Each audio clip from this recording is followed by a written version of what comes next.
All right, now, it is Thursday, but not just any Thursday. For you and for me, this is Trust Yourself Thursday here on The Sweet Spot. Yes, indeed. Trust Yourself Thursday. And you know what? We've been doing a wonderful series, a beautiful series here about who you are after pressure, who you become after the pressure. What identity has pressure forged in you? They say pressure makes diamonds. Are you a diamond? Of course you're a diamond. You know, diamonds are beautiful and all that, but they're also hard, they're rugged, they're tough. And I think you're a combination of both. Welcome to The Sweet Spot, and I'm Dr. Derek Sweet. Pressure doesn't just test your outcomes, it tests your trust. And since today is Trust Yourself Thursday, and for a lot of people, we work and we travel and we talk and we communicate based on a level of trust. I mean, you jump on an airplane, you trust the pilot.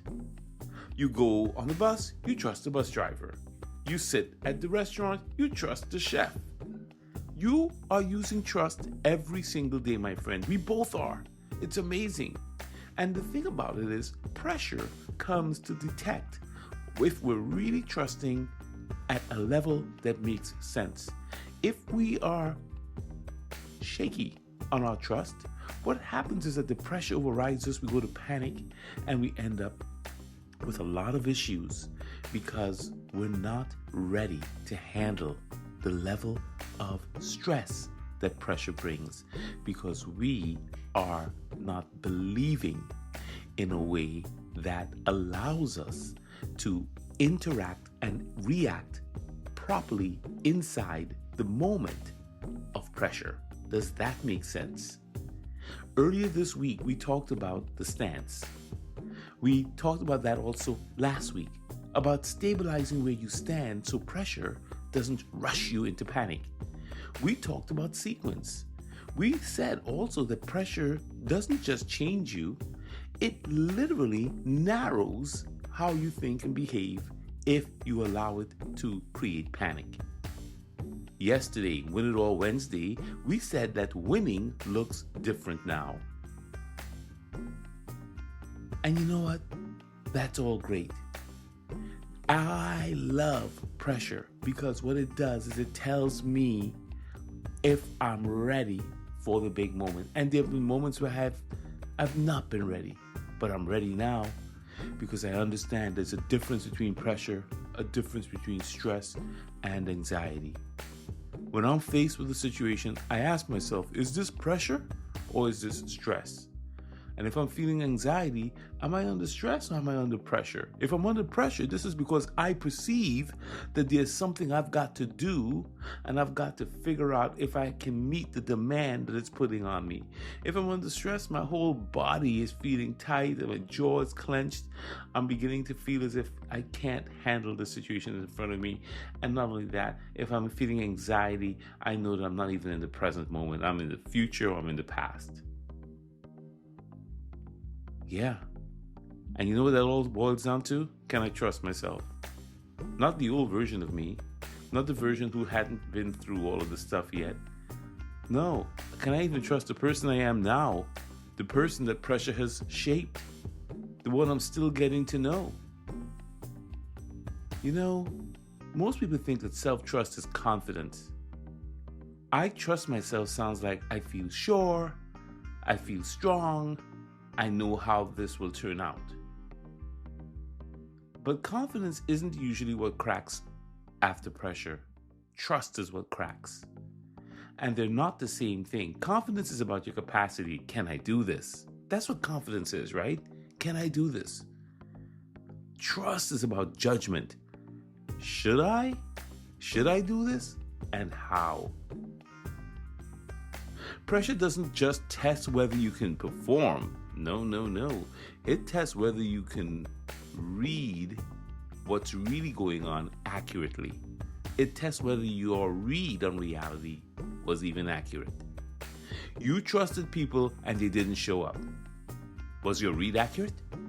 You trusted situations that cost you more than you expected. Did you misread that situation? You trusted your instincts once and things went wrong. They went sideways. Does that mean you read yourself wrong? So in those situations, trust doesn't really disappear. It narrows, it slows down, it becomes more deliberate. It asks more questions before it opens the door anymore. And here's where people go wrong. They treat that narrowing as damage, like something's wrong with me, I'm not a trusting person anymore. It's not damage. That's wisdom being installed in you, my friend. Absolutely. You're just wiser now. You've made some mistakes. You had some bad experiences. And here's what the science says is actually happening beneath the surface with this trust thing and pressure. You know, when you're under sustained pressure, disappointment, betrayal, loss, all of those things, they cause pressure. Your nervous system kind of recalibrates in those moments. It becomes more cautious, not broken, more protective. Your brain isn't saying never trust again, usually. It's saying pay closer attention next time. Yeah, and neurobiologically, from a neurobiological perspective, what's happening is this. Your amygdala, your brain's threat detection center, starts flagging more inputs as worthy of scrutiny. Does that make sense? Your brain just flags these inputs as like, I've got to inspect every single thing. Meanwhile, your PFC, your prefrontal cortex, the CEO, the part that makes meaning, that weighs options and analyzes, gets more involved in every decision that used to feel automatic. You become more analytical. In other words, you're not paranoid, you're just processing more carefully because of the betrayal, because of the disappointment, because of the kind of pressure that you're under. It's not a flaw. You're actually in an upgrade situation, but sometimes we judge ourselves because we're being like that. The mistake people make is shaming themselves for this shift in their thinking. They say, well, I used to be so open, I'm not who I was, something must be wrong with me, I'm paranoid. But what if nothing is wrong? Try that on. What if nothing is wrong? What if the goal was never to trust faster? What if the goal is to trust truer? Yeah, what about that? What about that evolution that's happening in you that's positive actually, but it feels sort of odd because you're pulling back to be more wise, to be more discerning.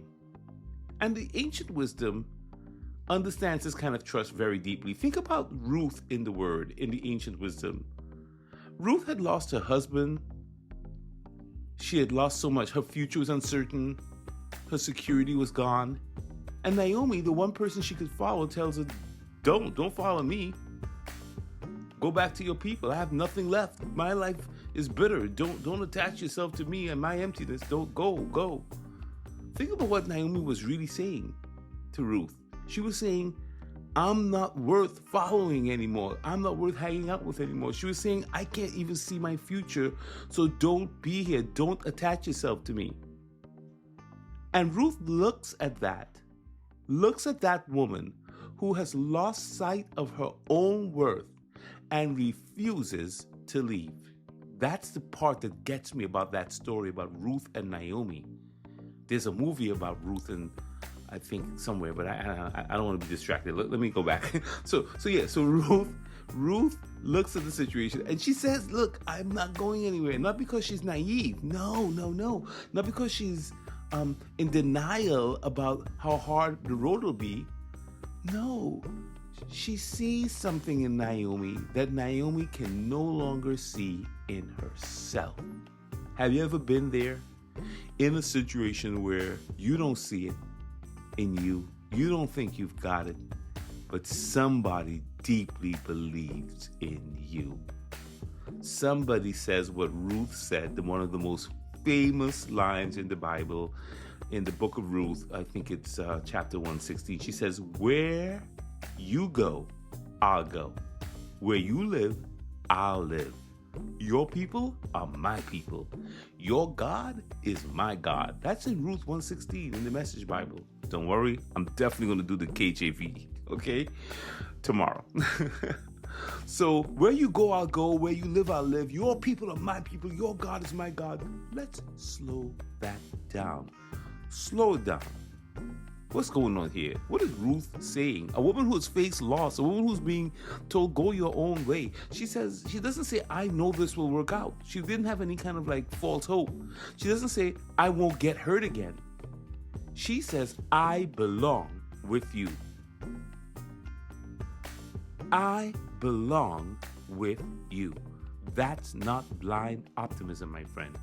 That is trust as a witness. She's trusting her own perception of who Naomi really is, of where she belongs.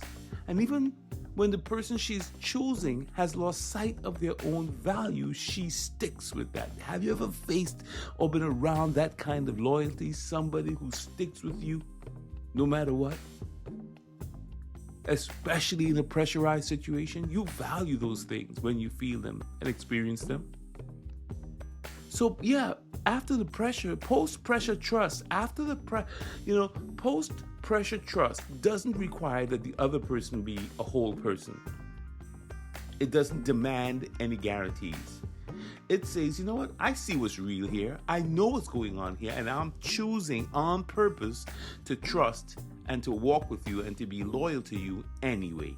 It's not reckless, my friend. That's sacred. That's sacred. So, okay, maybe some of you out there are like, all right, Dr. Sweet, I don't really face that kind of pressure. But have you ever faced betrayal? Has anyone ever betrayed you? Have you ever faced betrayal?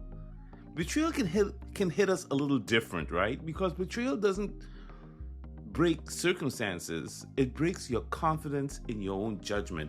Because when somebody betrays you, the only way they can betray you is if you trusted them to begin with and you believed they would never do something like that.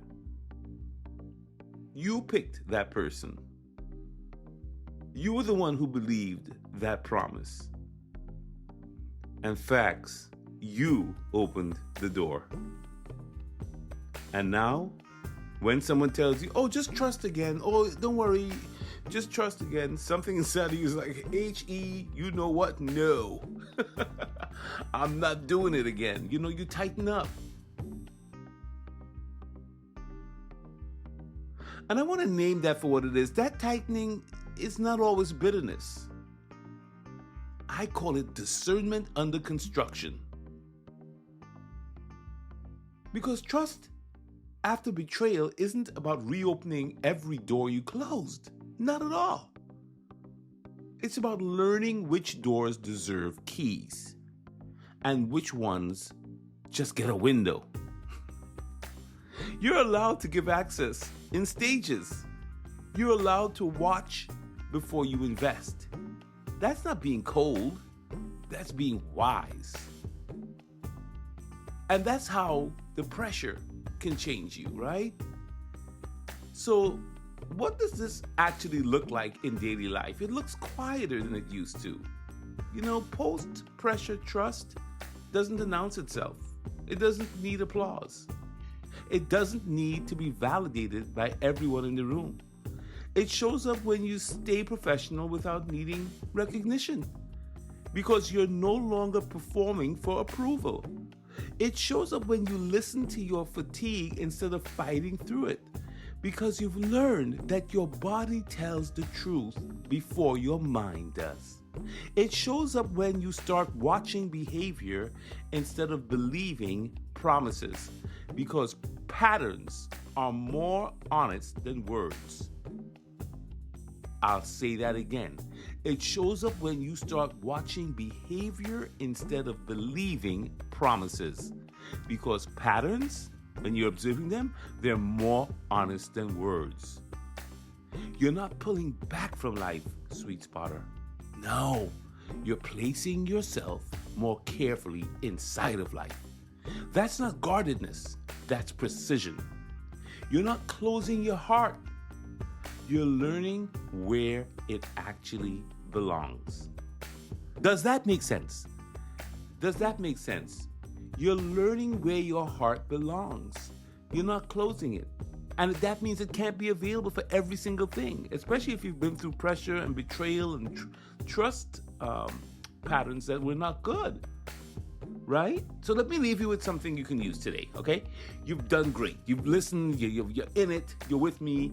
Listen, when you are unsure whether whether to trust yourself or someone else, I want you to ask this one question. And here it is. What pattern am I seeing? Not what hope I'm holding, not what I expect, but what pattern am I seeing? I'll say it again.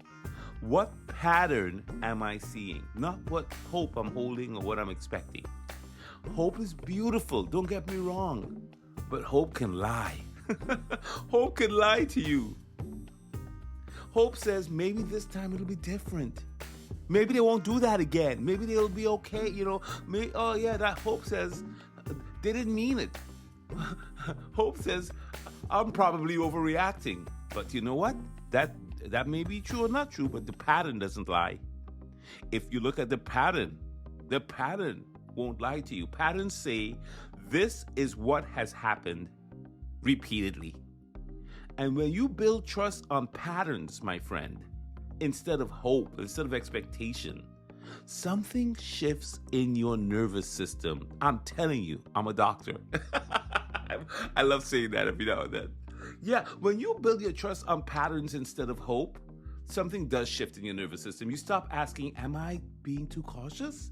You start asking, what has this person or this situation actually shown me?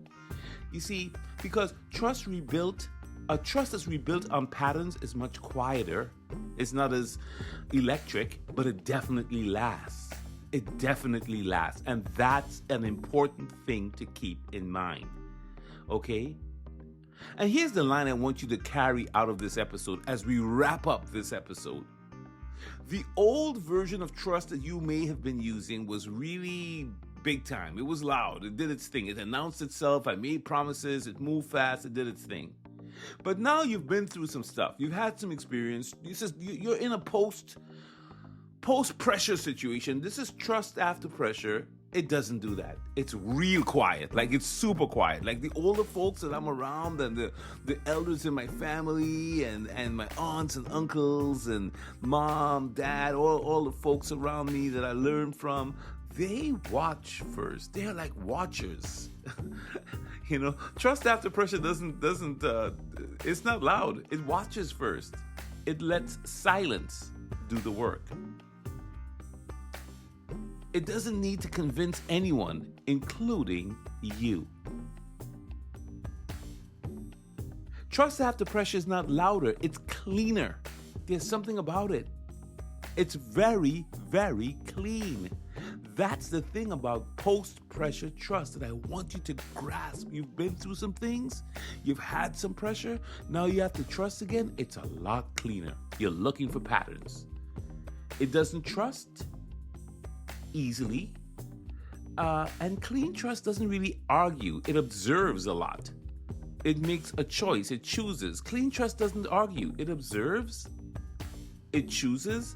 And it walks away when it needs to without an apology. Let that land. Is your trust clean?